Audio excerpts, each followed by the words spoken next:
سلام بچه، امیدوارم حالتون خوب باشه. توی این ویدیو قرار انتقال توابع رو کار کنیم. اول یه سری نکته میگم، بعد میریم سراغ نمونه سوال. نکته اول این که اگر f(x) رو به اضافه k کنیم، یعنی بنویسیم f(x) به اضافه k و این k بیرون پرانتز x باشه، در این صورت نمودار به اندازه k واحد در راستای محور y جابجا میشه. یعنی اگر کامون مثبت باشه نمودار به سمت بالا میره، اگر کامون منفی باشه نمودار به سمت پایین میاد.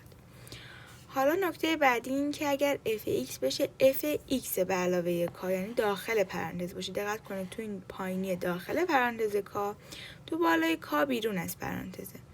در این صورت نمودار k واحد در راستای محور x ها جابجا میشه که اگر کامون مثبت باشه نمودار به سمت چپ میره و اگر کامون منفی باشه نمودار به سمت راست میره.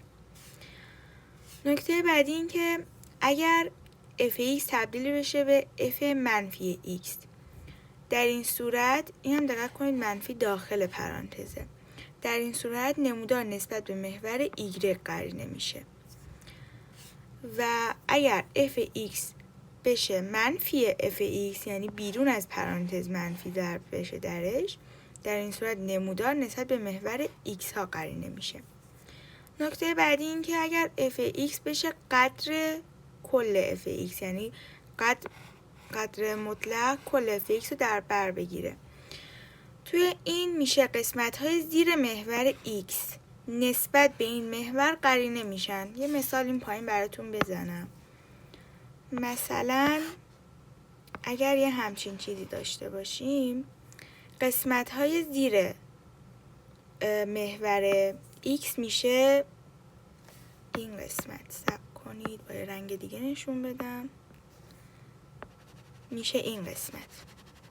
این قسمت از این پایین حذف میشه و نسبت به محور x، یعنی نسبت به این محور قرینه میشه، یعنی میاد بالا به این شکل. پس نمودار ما میشه یه همچین شکلی. بعدی گفته اگر f(x) بشه f قدر x، یعنی این دفعه این قدر مطلقه داخله و x مون رو مثبت میکنه، سمت چپ محور y به طور کامل حذف میشه و سمت راست قرینه میشه.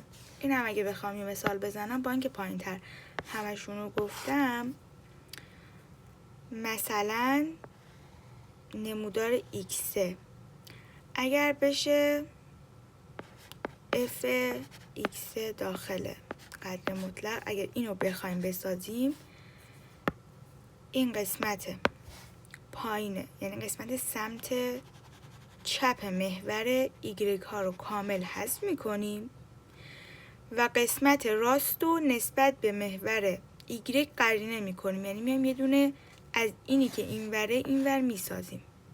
پس نمودارش میشه یه همچین حالتی.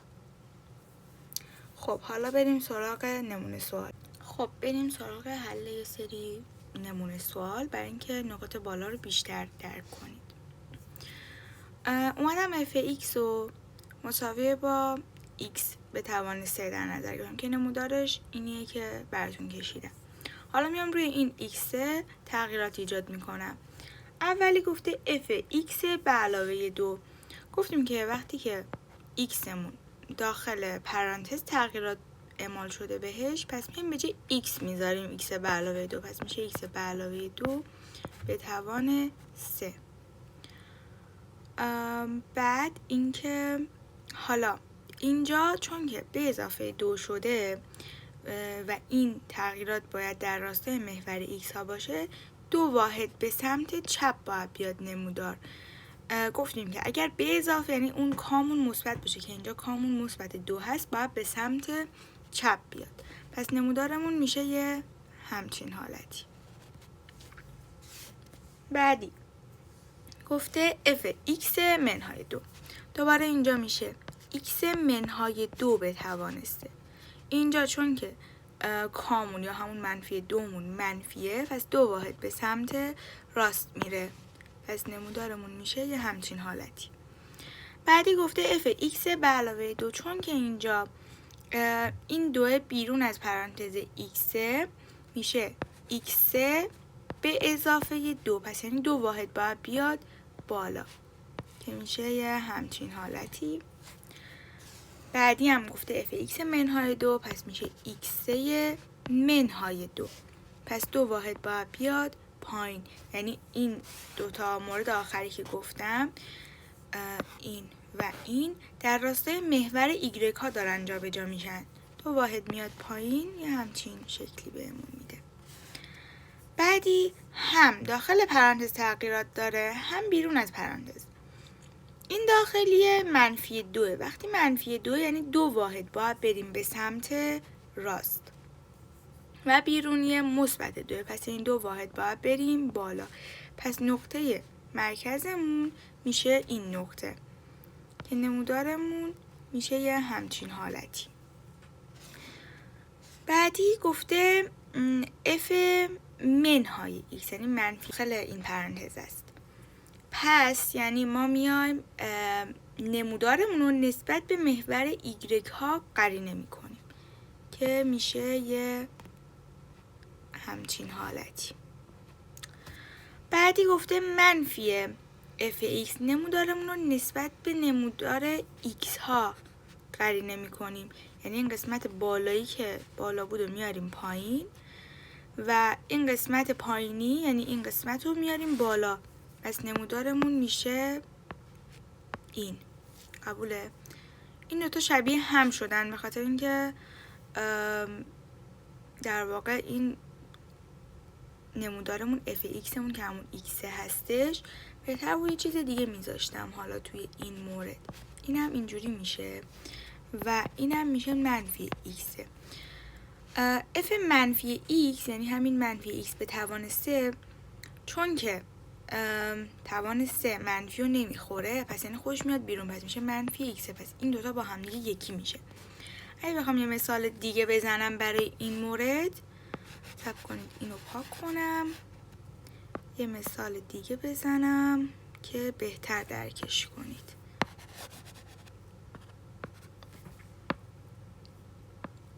میام برای این دوتا مورد f(x) همو مثلا برای این مورد برای سمت راستی f(x) همو قدر x در نظر میگیرم که وقتی که منفی میشه نسبت به محور x ها قرینه میشه، پس میاد پایین. پس اینو بهمون میده. برای این یکی میام f(x) همو مثلا یه همچین شکلی در نظر میگیرم. میام اینو در نظر میگیرم، یعنی f(x) همون مساویه با x که اینم باید نسبت به محور ایگرگ ها قرینه کنیم که میشه این نمودار. قبوله؟ خب بریم سراغ بعدی. بعدی گفته که f قدر x که میشه x مون داخل قدر مطلق به توان 3. قبوله؟ تو این مورد برگشتیم گفتیم که x های سمت راست که هستش خودش، x های سمت چپ یعنی این جوابایی که برای سمت چپ داریم نمودار سمت چپ اون حذف میشه و این سمت راستمون نسبت به محور ایگرگ ها قرینه میشه. پس یعنی میشه یه همچین حالتی. بعدی گفته قدر f(x) یعنی زیر نمودار حذف میشه و میاد بالا. پس میشه بازم یه همچین شکلی که برای این دوتا بالاتر باز مثال زدم، اون مثال رو بهتر میتونید درک کنید. خب بریم سراغ سوال اول.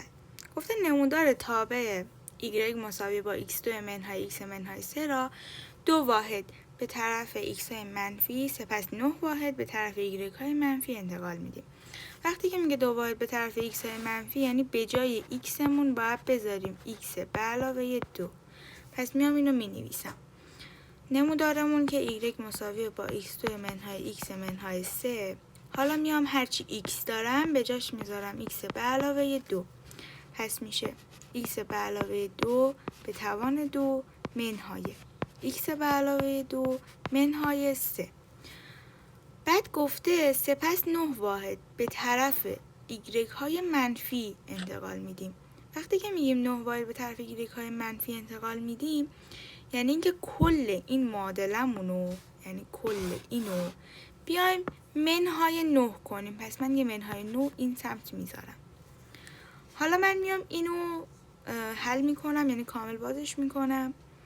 میشه x2 به اضافه 4x به علاوه 4 منهای x منهای 2 منهای منفی 3 و منفی 9 هم میشه 12. اینو بخوام ساده تر کنم میشه x2 به اضافه 3x منهای 10.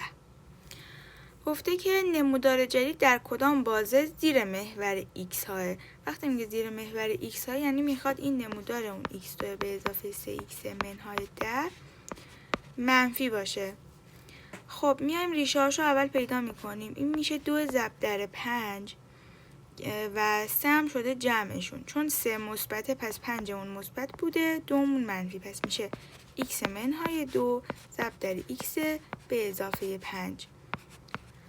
حالا میایم جدول میکشیم.